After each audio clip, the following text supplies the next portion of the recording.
Hello guys, আসসালামু আলাইকুম। কেমন আছেন? আশা করি সবাই ভালো আছেন। Welcome to another video. বিগত 2-3 দিন যাবৎ ভারী বৃষ্টি হওয়ার কারণে আমাদের ঘাসের জমিতে সার দেওয়ার প্রয়োজন ছিল, তাই সকাল সকাল বেরিয়ে পড়লাম। সার দেওয়ার কাজে আমাকে হেল্প করলো আমার চাচা জসিম।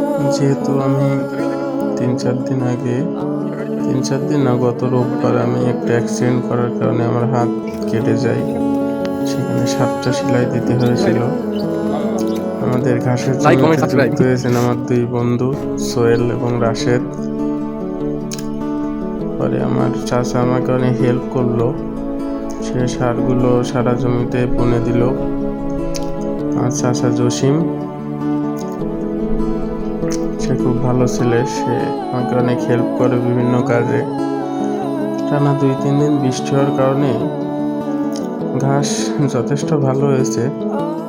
ভাবলাম আরও একটু সার দিয়ে দিই।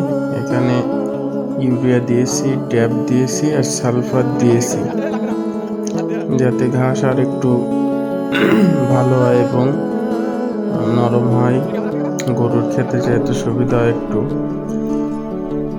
সবাই আমাদের জন্য দোয়া করবেন। আসসালামু আলাইকুম।